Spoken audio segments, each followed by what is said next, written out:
Sa ating mga kababayang Camnorteño, isang mapagpalang araw po sa inyong lahat. Ito po ang inyong lingkod, Police Colonel Marlon Tejada, Provincial Director ng Camarines Norte Police Provincial Office. Ngayong araw na ito, ilalahad ng inyong Camarines Norte Philippine National Police ang mga programa at peace and order situation simula Enero hanggang sa buwang kasalukuyan.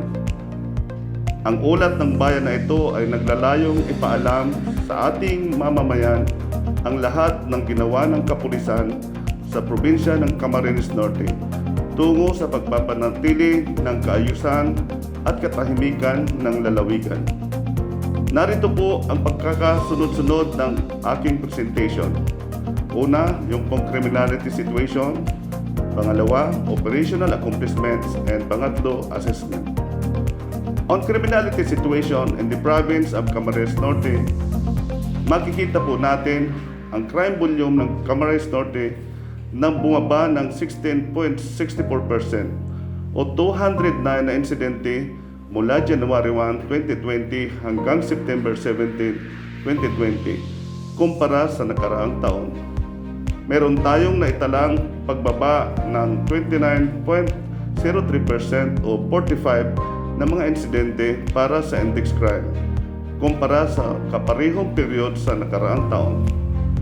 Makikita po natin na pagdating sa comparative statistics and distribution of index crimes sa kaparehong panahon mula January 1, 2020 hanggang September 17, 2020, ang pinakamataas na naitalang index crime sa kasalukuyan ay ang rape na may 47 insidente, kung saan ang mga insidente ay nangyari sa liblib na lugar at karamihang suspects ay may relasyon sa biktima.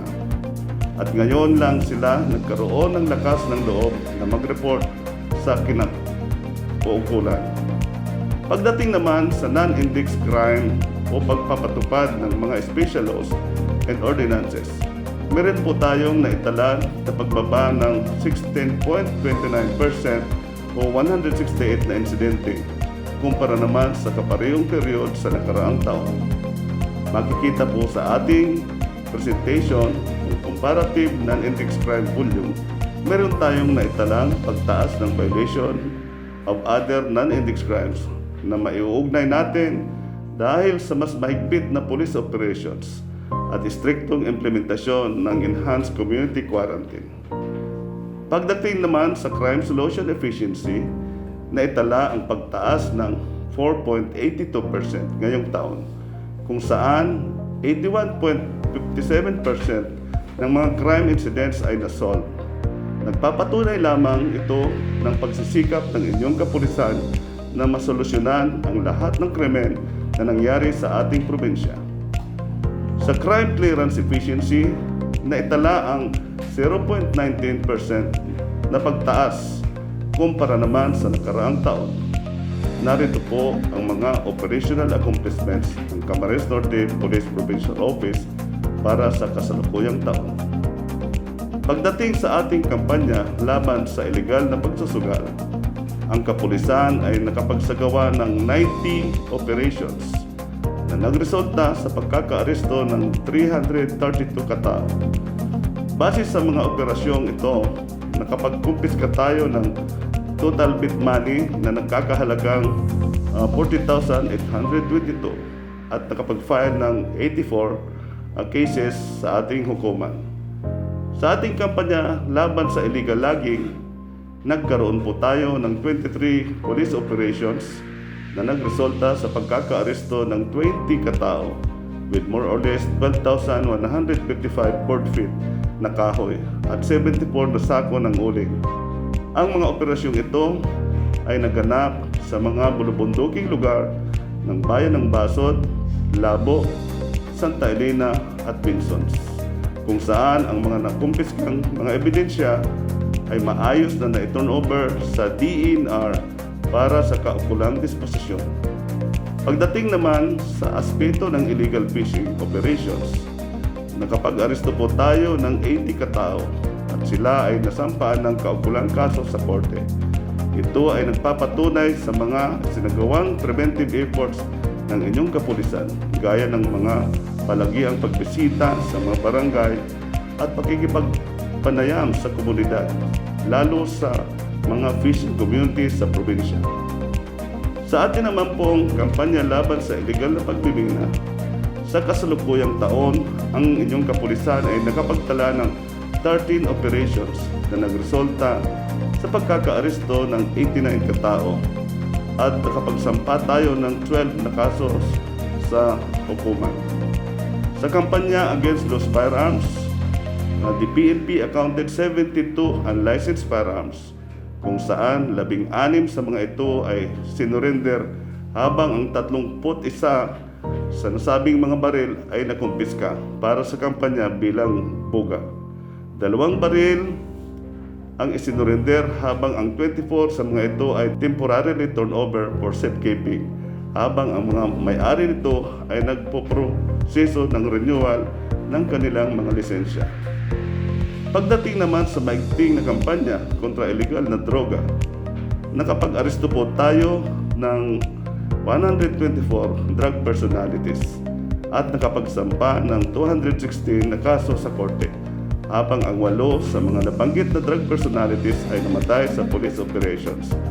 Nasa kabuang 979.4362 grams na shabu at 16.6937 grams na marijuana ang nakumpiska. Tungkol naman po sa barangay drug clearing operations, out of 282 barangays, we have 259 drug-affected barangays. At ang Camarines Norte Police Provincial Office ay nakapag-cleared na ng 112 barangays or 43% at total ng drug affectation. Ang natitirang 147 barangays ay kasalukuyang nasa proseso ng pagkukumpleto ng mga dokumento base sa Dangerous Drugs Board Regulations. Katuwang ang MSWD, DOH, and DILG para sila ay ma-declare na drug cleared. Sa kasalukuyan, ang bayan ng San Vicente pa rin ang nag-iisang declared na drug cleared municipality sa ating probinsya, habang ang bayan ng San Lorenzo Ruiz at Talisay ay kandidato na para sa drug cleared municipalities ngayong darating na October 2020. Unwanted persons, nakapag-aresto po tayo ng 435 katao ngayong taong kasalukuyan. Kasama na rito ang 46 na most wanted persons at 389 wanted persons. Pagdating sa ating mga COVID-19 related cases, ang Camarines Norte Police Provincial Office or CNPPO ay nakapagtala ng 14 na kaso para sa violation ng Republic Act 11332 or mandatory reporting of notifiable diseases and health events of public health concern na. Simula mag-umpisa ang community quarantine hanggang sa kasalukuyan, 11 sa mga kasong ito ay solved, habang ang 3 ay cleared. Nakapagtala din tayo po ng 3 kaso para sa violation ng Republic Act 7581 or violation of Price Act. 55 kaso naman ang naitala para sa disobedience to a person in authority or agent of such person sa ilalim ng Article 151 ng Revised Penal Code, kung saan 37 sa mga ito ay violation of curfew hours, drinking on public places, or violation of liquor ban and other cases involving health protocols. Narito ang mga inisyatibo at mga mahalagang proyekto ginawa ng CNPPO. Ang Project Peace of People and Law Enforcers Allied to Fight COVID-19 Pandemic ay isang proyekto ng Camarines Norte Police Provincial Office upang lubos na makapag-ambag sa pagsisikap ng gobyerno upang mapakalat ang tamang kaalaman upang mapigilan ang pagkalat ng COVID-19 sa mga pamayanan at tulungang matugunan ang mga basic na pangangailangan ng pamilyang Camnorteño sa tulong na rin ng iba't ibang ahensya ng gobyerno at sa mga aktibong kasangga mula sa iba't ibang sectors. Ang Project Peace ay matagumpay na inilunsad noong ika-15 ng Agosto sa Barangay Bagasbas, Daet, Camarines Norte. Kalakip rin nito ang sabay-sabay na paglulunsad ng proyekto sa iba't ibang munisipalidad ng probinsya na pinangunahan ng mga lokal na pamahalaan at pulisya. Noong ika-una ng Setyembre, tinutukan ng proyekto ang mga bata, matatanda at mga lubos na nangangailangan sa pamamagitan ng grocery packs, medical kits at face mask bilang proteksyon laban sa pandemic. Meron din tayong anti-crime efforts featuring videos on crime prevention tips na tinawag naming paalalang pulis bantayo. At tuwa na may laban ka na nakatutok sa women empowerment.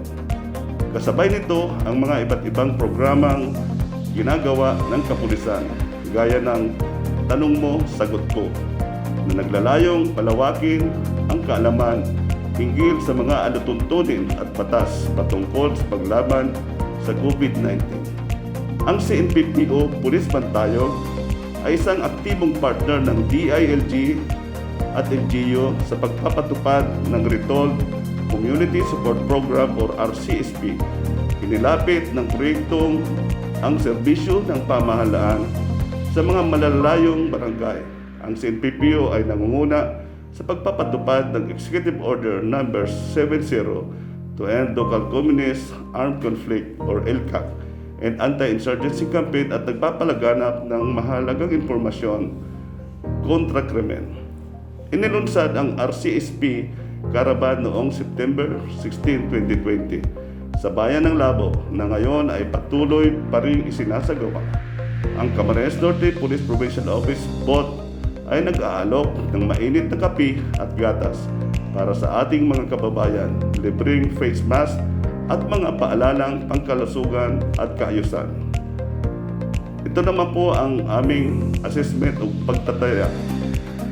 Ang peace and order situation sa probinsya ng Camarines Norte ay nananatiling normal at nasa manageable level. Ito ay dahil na rin sa epektibo at mabisang pamamahala sa aspeto ng crime prevention and control, paghahatid ng public safety services at pagpapanatili ng kaayusan at kapayapaan, kalakip ang mahusay na community relations activities na kumuha ng tiwala ng publiko at kanilang aktibong suporta at paniniwala. Ang Enhanced Managing Police Operations, pag-a-apply ng Quad Concept, Intelligence, Investigation, Operations, and Police Community Affairs Development Programs ang naging susi upang magkaroon ng makabuluhang pagbaba ng insidente ng krimen sa probinsya. Maraming salamat po sa aktibong suporta ng mamamayan at buong pwersa ng provincial government ng lalawigan ng Camarines Norte sa pamumuno ng ating minamahal na gobernador Edgardo Angeles Tallado. Sa panahong ito, naway patuloy po tayong maging ligtas sa anumang pagsubok na kakaharapin, lalong-lalo na sa nararanasan natin ngayong pandemya. Kapit-bisig tayong lalaban kasama ang inyong kapulisan, pagpalain nawa tayo ng buong may kapal.